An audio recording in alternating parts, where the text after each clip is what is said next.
Today's topic is the 5 dangers of enabling. These 5 points that I'm going to be sharing today is from my upcoming book, The Transformed Life. The book will cover these 5 dangers of enabling in much more detail. But today what I'm going to be doing is just to be giving 5 dangers in general terms. By enabling, I mean that kind of behavior that we do for our loved ones that keeps them stuck in unwanted behaviors. One example of that is a person in our family who is a drug addict, and we just keep helping that person. That person may have used their money to buy drugs or to party, and we pay their rent for them so that they don't get kicked out of their apartment. That is an example of enabling behavior. Another example is a spouse who drinks on the Sunday night and has a hangover on Monday morning and is not able to go to work, but has a loving spouse. You call in and you tell his employer that he's so sick and he's not able to go to work. And this is happening for years, and it continues to happen over and over again. These kinds of behaviors are enabling behaviors. So today I want to talk about the 5 dangers of enabling. And I would like to use a reference from 1 Samuel chapter 2 and chapter 3 to talk about someone who enabled his sons. And this is no other than Eli. Eli was the priest of God who saw his sons doing ungodly things and failed to take action to stop them.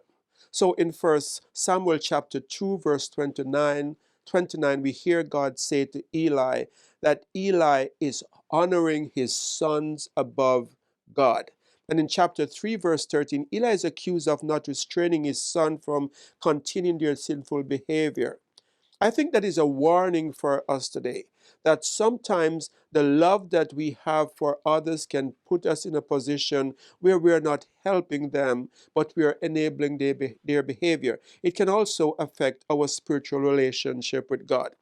So here are 5 dangers. The first danger is that when we enable someone, we are not helping them, but we are causing them to underestimate the consequences of their behavior.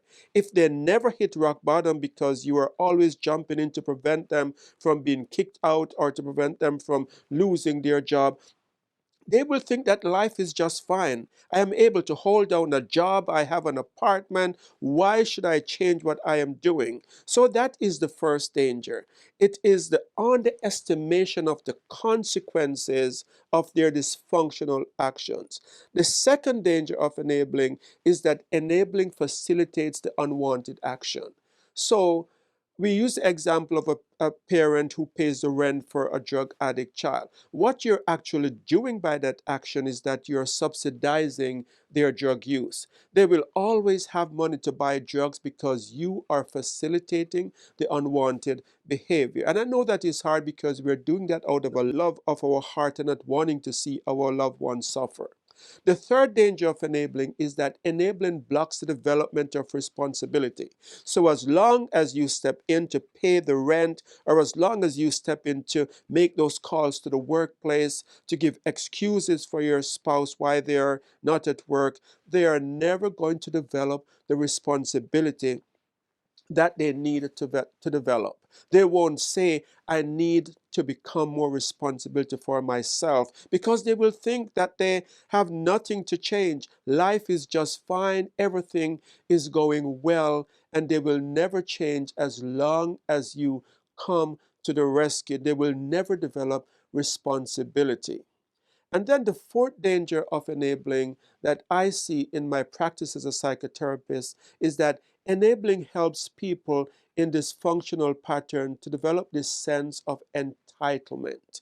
They will tend to feel that they're entitled to your money to pay for their rent. And they might even get angry at you if you miss that payment for 1 month. That month that payment that you're making is developing this sense of entitlement. So they will never see the need to change their drug use, and they will feel entitled to your support in other areas of their life as well. So step out of entitlement and enable them to see the consequences of their action. The fifth and final danger of enabling is that enabling adversely impacts the person you're trying to help. You may be well intentioned. You may be doing this out of a heart of love and compassion. But just think about it. That person that you're enabling by not showing tough love because you're jumping into rescue, you're actually adversely impacting them because they're not likely to see the need to change their behavior. So the opposite of enabling is tough love.